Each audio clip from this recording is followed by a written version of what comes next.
Mortel.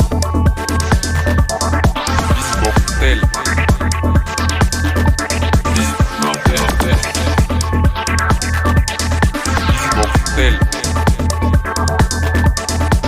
Mortel. Vous écoutez Visite Mortelle. Hello! La semaine dernière, on vous laissait avec différentes définitions du mot cimetière, de ces lieux où règne la mort mais aussi la vie. On a cherché sur internet, on a interrogé des humains, et on a essayé de donner notre définition personnelle. Dans cette continuité, on vous propose de vous laisser cette semaine avec un échange plus intime. On va vous parler de nos parcours respectifs et des raisons pour lesquelles nous sommes tombés sous le charme des cimetières. Bonne écoute! Donc voilà, ça c'était du coup le résultat de notre petit sondage. Mais ce qui est quand même important, étant donné que ce n'est pas nos parents qui vont animer ce podcast, mais c'est quand même plutôt nous. On sera accompagnés bien souvent d'invités, mais c'est quand même nous qui allons animer le cimetière, donc on va quand même vous donner notre définition du cimetière. Bon, je vais commencer par ma définition, parce que moi je ne suis pas du tout une spécialiste. Alexandrine donnera la sienne après. Donc moi, contrairement à Alexandrine, c'est pas une passion que j'ai depuis toute petite. Bon, pas depuis toute petite, attends, je sais pas quand même, la malade, elle est née, elle est là, j'adore la mort. Non mais moi, avant, ça a commencé quand j'ai commencé à travailler donc on s'est rencontrés parce qu'on est collègues on travaille dans une association, toutes les deux, qui s'occupe de la restauration de tombes de militaires morts pour la France dans les cimetières communaux. Moi, avant ça, les cimetières, c'est pas que ça me débectait ou que ça me mortifiait ou que j'étais mal à l'aise à l'idée d'aller dans un cimetière. C'est juste que je savais que c'était un endroit dans une ville, c'était l'endroit où on enterrait les morts, mais du coup dans ma tête c'était un endroit plutôt triste en fait, qui était pas forcément rapporté à beaucoup de joie ou quoi. Et c'était l'endroit aussi où je voyais les gens pleurer, où pour moi c'était vraiment associé à un sentiment de tristesse. Donc je passais à côté, je voyais pas forcément l'intérêt que ça pouvait avoir autre que c'est l'endroit où on enterre les morts. Et première petite accroche avec les cimetières, première fois où les cimetières ont commencé à entrer dans ma vie, c'était en 3ème, avec ma professeure de latin, d'ailleurs qui était une professeure géniale si je puis me permettre.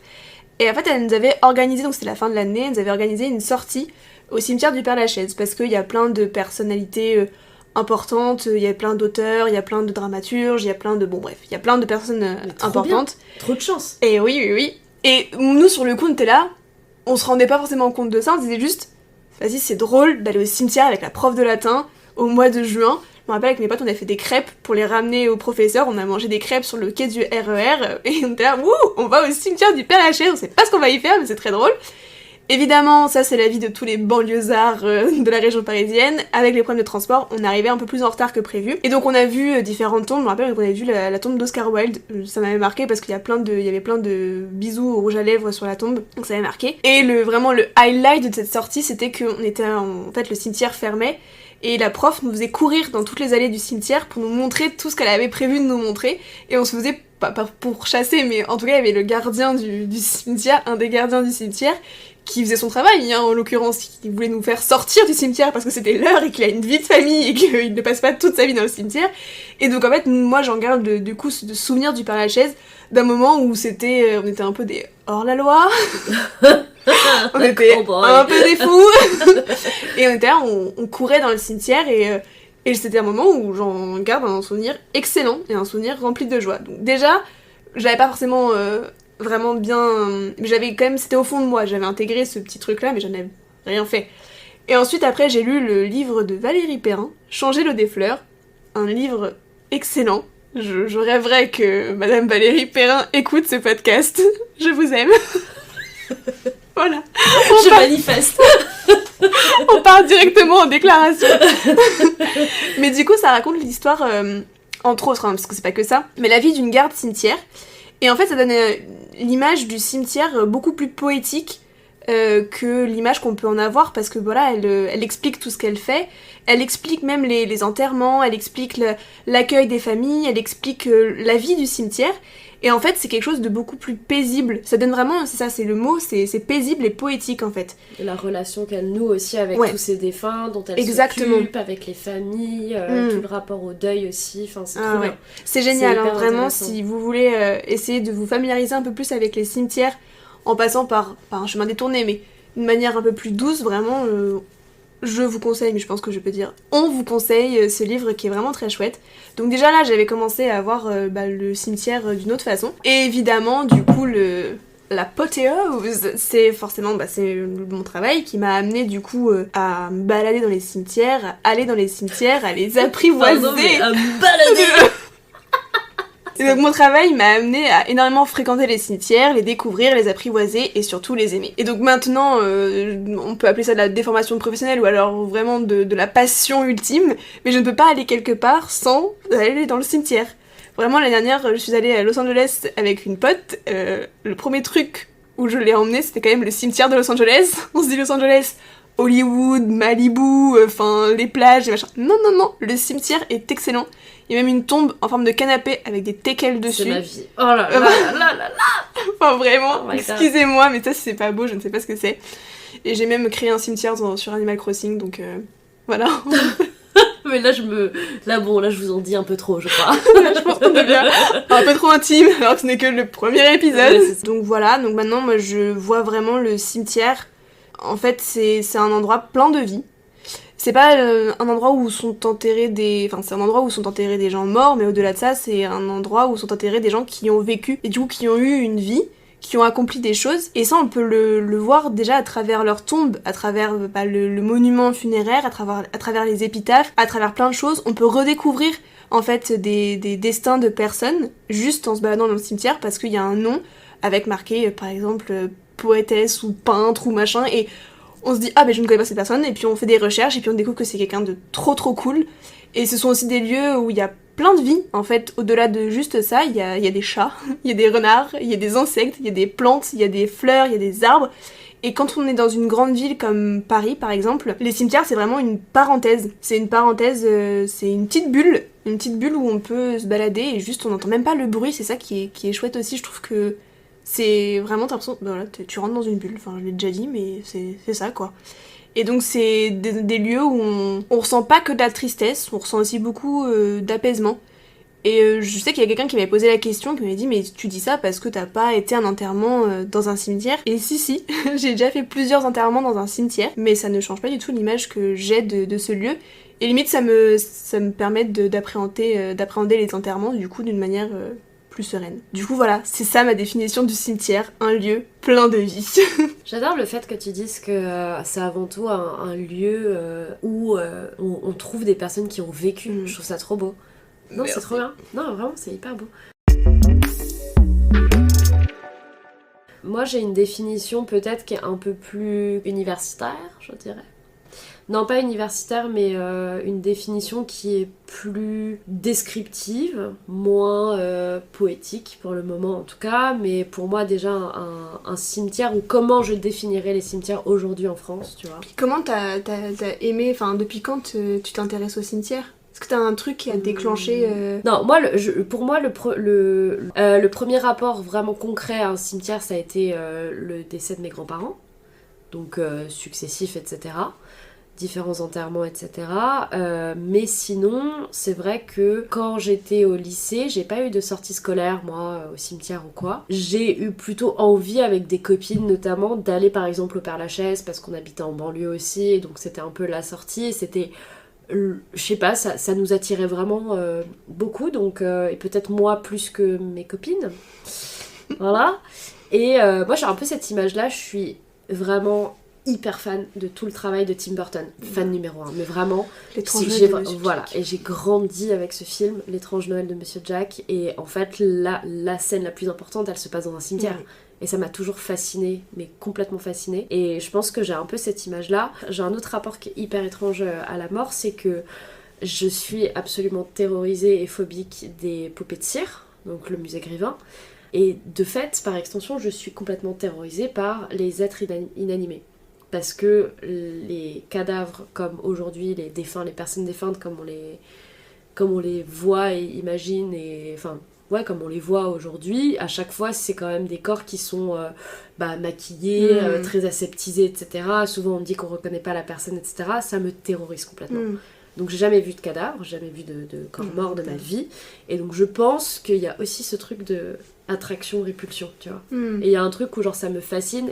Mais en gros, moi ce qui m'a surtout intéressée, le moment où je me suis intéressée au cimetière, c'était d'un point de vue plutôt universitaire et académique, lors de mes études, via l'étude notamment des religions. En fait, les religions, ça m'a complètement fascinée. Les monothéismes notamment, et je me suis beaucoup intéressée au protestantisme pendant mes études. Et il y a des liens qui se sont faits, j'ai commencé à voyager, je suis partie en Erasmus, j'ai commencé à plus en plus visiter en fait tout simplement les cimetières, ça s'est fait un peu de façon très naturelle. Et il y a des liens et des connexions qui se sont faites, et quand j'ai dû faire mon mémoire, en gros, il y a des connexions et des liens qui se sont faits à ce moment-là, et ça a été complètement évident de travailler sur un cimetière en particulier, et d'étudier en fait la manière dont les humains dans leur ensemble se positionnent face à leur mort, et pourquoi est-ce qu'on a des lieux qui sont les cimetières, qui sont des lieux d'art, d'histoire, de culture et de représentation surtout.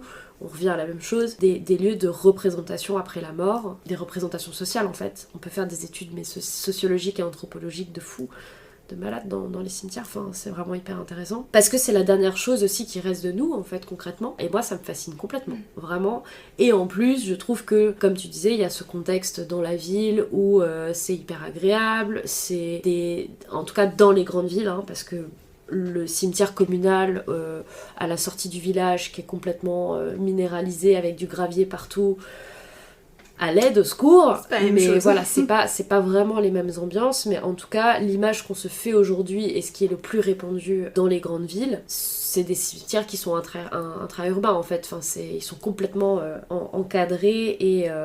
Donc ma définition du cimetière, c'est un lieu de vie, ça c'est clair et net, de mort aussi, puisqu'il y a des défunts, il y a des personnes qui sont enterrées et...